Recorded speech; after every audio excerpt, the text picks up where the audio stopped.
নমস্কার বন্ধুরা, সবাইকে শুভ সকালের অনেক অনেক শুভেচ্ছা। তোমাদের পছন্দের ধারাবাহিক অনুরাগের ছোঁয়ার আজকের পর্বের রিভিউ নিয়ে আমি পৌঁছে গেছি তোমাদের সামনে। বাংলা সিরিয়াল সমাচারে তোমাদের সবাইকে স্বাগত জানিয়ে আজকের পর্বের রিভিউ আমি শুরু করছি। শুরুতেই দেখতে পাচ্ছি দীপা তো কুন্তলাকে বলছে যে আপনার ছেলের সাথে যা হয়েছিল আপনার সাথেও ঠিক তাই হবে। এটা কিন্তু আমি হাওয়াতে কথা বলছি না, একদম গুলি করে দেব, যেটা বলছি সেটাই করব। তখন সেখানে সোনা আসে, বলে কি করবে তুমি? গুলি করে দেবে? ওনাকে মারার আগে তোমাকে আমাকে মারতে হবে। বলে সোনা তুই কি বলছিস? তুই ওনার হয়ে কথা বলছিস? উনি তোকে মারতে গেছিলেন। বলে মারেননি তো, তুমি মেরেছো আমার স্বামীকে, তুমি আমার সব কিছু কেড়ে নিয়েছো। উনি আমার মায়ের মতো, তুমি একদম ওনার সাথে কোনো কথা বলবে না। দিবা বলছে উনি তোকে ইউজ করছে মাত্র। বলে একদম নয়। তো সোনা বলছে চলে যাও এখান থেকে। আর যখন আবার সোনাকে ধরতে যাচ্ছে দীপা বলছে একদম ছোবে না আমাকে। এরপর চলে যাচ্ছে, দীপাও যাচ্ছে, সোনা শোন আমার কথা। তখন উর্মি আসে, উর্মি বলছে কি করছিস তুই? এখানে তোর গা জোয়ারি চলবে না, তোর পাওয়ার এখানে চলবে না, বুঝতেই পারছিস। বলে আমি আমার মেয়ের সাথে দেখা করছি, তুই সর। বলে না, কিছুতেই সরবো না। ঠিক তখন সেখানে দিদিয়া আর জয় আসে, বলে কি হচ্ছে এখানে?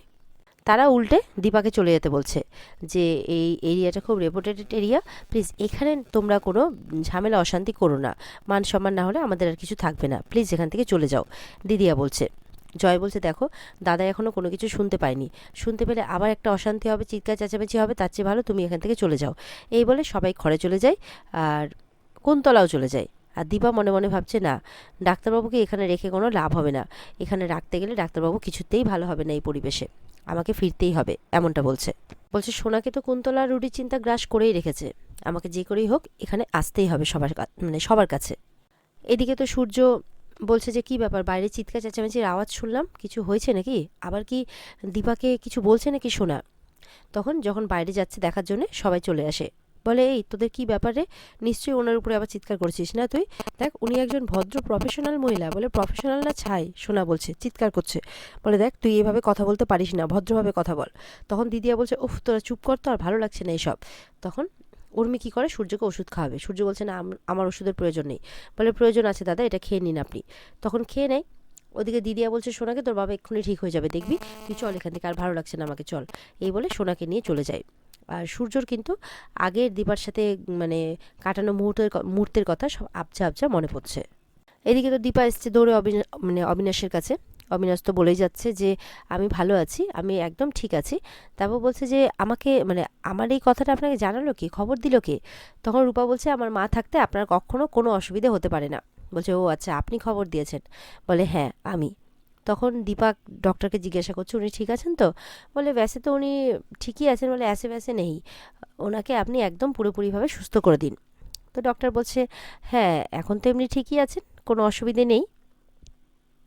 অবিনাশ বলছে উফ আমি একদম ঠিক আছি, কোনো অসুবিধে নেই, ডক্টর তো সার্জারি কথা বলছিলেন, যে সার্জারি করলে উনি একেবারেই ঠিক হয়ে যাবেন। তো দীপা বলছে করুন না তো সার্জারি। অবিনাশ বলছে উফ কী দরকার কাটাছেঁড়া করার, মাঝে মধ্যে একটু ভোগাচ্ছে, এই তো ভোগাচ্ছে আর কি। তো এই কথাবার্তা হচ্ছে, ডক্টর তো কথা বলে চলে যায়।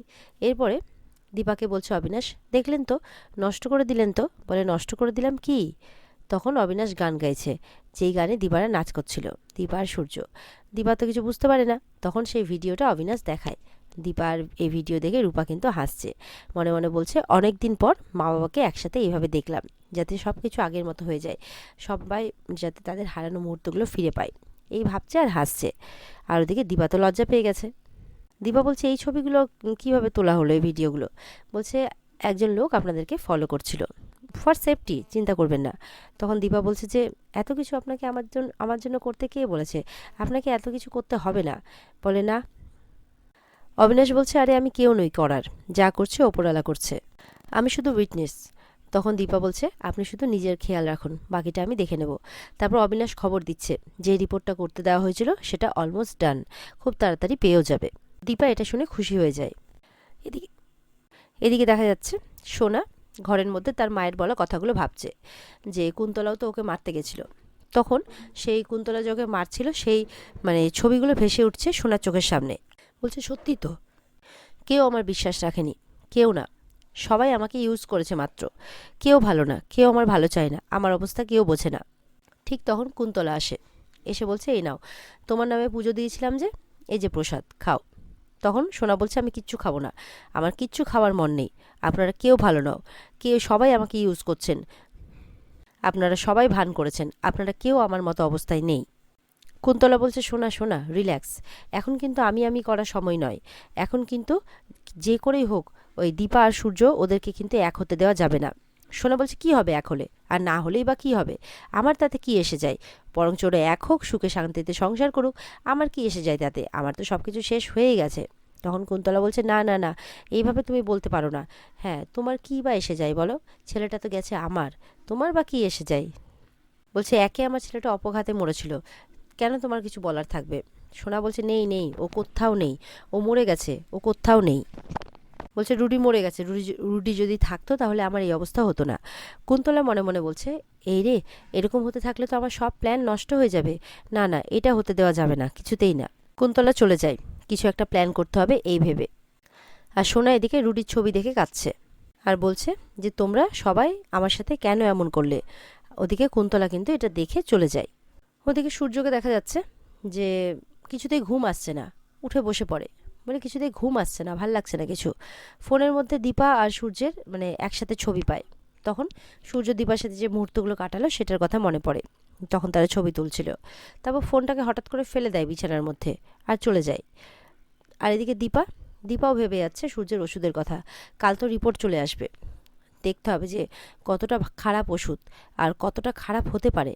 আর ডাক্তারবাবু তো ওটা অনেক দিন থেকে খাচ্ছেন, যদি কোনো বড় ক্ষতি হয়ে যায়, না না না, ডাক্তারবাবুকে বাঁচাতেই হবে, যে করেই হোক বাঁচাতে হবে। আর সোনাকেও সেভ করতে হবে, সোনাকে ওই অন্ধকুয়া থেকে বের করতে হবে। এদিকে এমনটা ভাবতে ভাবতে দীপা জানলা দিয়ে দেখছে কি ব্যাপার, ডাক্তারবাবু মানে দেখছে যে কেউ একজন ঘোরাফেরা করছে, তো ভাবে যে কে এত রাত্রে ঘোরাফেরা করছে। হঠাৎ করে দেখে ডাক্তারবাবু, বলে ডাক্তারবাবু এত রাত্রে এখানে কি করছে। দীপা তখন দৌড়ে যায়। দীপা নিচে এসে বলছে দেখলেন তো, অন্ধকারেও আপনাকে চিনতে ভুল হয়নি আমার। সূর্য বলছে আমি আমি জানতাম যে আপনি ঠিক আসবেন, আমাকে আপনার ঠিক চোখে পড়বে। এরপরে দীপা দেখছে যে সূর্য ঘেমে গেছে, বলে আপনি ঘেমে গেছেন তো, বলে হ্যাঁ ওই একটু। তখন দীপা নিজের শাড়ির আঁচল দিয়ে সূর্যের ঘামটা মুছিয়ে দেয়। এরপরে সূর্য হাঁচি দিচ্ছে। দীপা বলছে মা আপনার তো ঠান্ডা লেগে গেছে, বলে না না আপনি তো আমার ঘাম মুছিয়ে দিলেন। বলে ঘাম মুছিয়ে দিলে কি হবে, আপনাকে গরম কিছু খেতে হবে। বলে গরম এখন। তখন পাশে একটা চায়ের দোকান, বলে চলুন। তখন আদা দেওয়া চা খায় দুজনেই। এবার সূর্যের খিদেও পেয়েছে, তখন সেই চাওয়ালা বলছে যে এটা ছাড়া তো এই মুহূর্তে কিছুই পাবেন না, তবে হ্যাঁ ইনস্ট্যান্ট নুডল চলবে, মানে চলবে, সেটা বানিয়ে দিতে পারি। বলে হ্যাঁ নেকি ওর পুচপুচ, ঠিক আছে দিয়ে দিন। তখন দীপাকে বলছে আমি বলে দিলাম হ্যাঁ, কারণ আমার প্রচণ্ড খিদে পেয়েছে। দীপা মনে মনে বলছে একটু পরে ব্রহ্ম মুহূর্ত আসবে, আর এত কাল পর আমি আবারও সেই মুহূর্তে আপনার মুখ দেখব, আমরা একসাথেই সময়টা কাটাবো, এমনটা মনে মনে ভাবছে। আর ওদিকে দেখা যাচ্ছে মানে সোনা ঘুমিয়ে আছে, ঘুমিয়ে ঘুমিয়ে কুন্তলার বলা কথাগুলোই ভাবছে, তার ছেলে শান্তি পায়নি, এগুলো এগুলো যা যা বলছিল। সোনা যখন শুয়ে আছে তখন সোনার ঘরে একটা ছায়ার মতো কেউ একজন আসে। সোনা বলছে কে, দেখতে পাচ্ছি না, সামনে আসো, কে আছে, কে আছো, এভাবে বলে যাচ্ছে। তখন কিছুক্ষণ পর দেখে আর কেউ না, পুরো রক্তে মাখা অবস্থায় রুডি, ঠিক যেই অবস্থায় রুডি মারা গেছিল ঠিক সেই অবস্থায় এসেছে। সোনা তো ভয় পেয়ে গেছে, রুডি তুমি, বলে হ্যাঁ আমি শান্তি পাইনি, আমার অতৃপ্ত আত্মা শান্তি পায়নি তোমার জন্য। বলে আমার জন্য, আমি কি করেছি। বলে তুমি কি করছো, যারা আমার এই অবস্থা করলো তাদের প্রতি তুমি নরম হয়ে যাচ্ছ, এরকম করলে কিভাবে হবে, আমার এখনও ব্যথা কমেনি, জ্বালা কমেনি। সোনা বলছে আমাকে কি করতে হবে। বলছে তুমি কলকাতার বাড়িতে ফিরে যাও, ওখানে গিয়ে যজ্ঞ করো, শান্তির জল দাও আমাকে, আমার পুরো শরীর জ্বলে যাচ্ছে, আমি শান্তিতে নেই, আমার ভালো লাগছে না, এইভাবে বলে যাচ্ছে। তারপর বলছে দেখো আমার ক্ষত এখনও শুকোয়নি, দেখো দেখো। বলছে বাবাকেও নিয়ে যাও কলকাতায়, আর দেখো আমার ক্ষতগুলোতে হাত দিয়ে দেখো এখনও শুকোয়নি। সোনা বলছে আমার কাছে আসবে না, আমার কিন্তু ভয় লাগছে, আমার কাছে আসবে না তুমি। এই বলে যখন রুটি সামনে যেতে যায় সোনা অজ্ঞান হয়ে যায়। ওদিকে সূর্যর কাছে নুডলস চলে আসে, সূর্য খেতে থাকে। তখন বলছে কিছু মনে করবেন না, আমার খুব খিদে পেয়েছে আসলে, তো মেয়ে আয়। তখন দীপা বলছে হ্যাঁ হ্যাঁ একদম। তো সূর্য বলছে জানেন তো, আপনার কাছে মানে সূর্য খাওয়া দাওয়া করছে, খেয়ে বলছে আমার একটু শান্তি লাগলো এবার। তারপরে বলছে জানেন তো আপনার কাছে এলে না আমার একটু শান্তি লাগে। দীপা মনে মনে বলছে এই শান্তি তো পেতেও চেয়েছি, দিতেও চেয়েছি, কিন্তু পারলাম কই, মেয়েদেরকেও তো শান্তি দিতে পারলাম না। ঠিক যেমন করে রাতের পরে সকাল আসবে, তেমনই জীবনের আলো ফুটে উঠবে বারবার। তো এমনটাই মনে মনে ভাবছে দীপা। আর এখানে আজকের পর্ব শেষ হয়ে যায়। তো বন্ধুরা, এই ছিল আজকের পর্বের রিভিউ। ভালো লেগে থাকলে কমেন্টে জানাবে, আর আমাদের সাথে জুড়তে আমাদের চ্যানেলকে সাবস্ক্রাইবটা করে দেবে।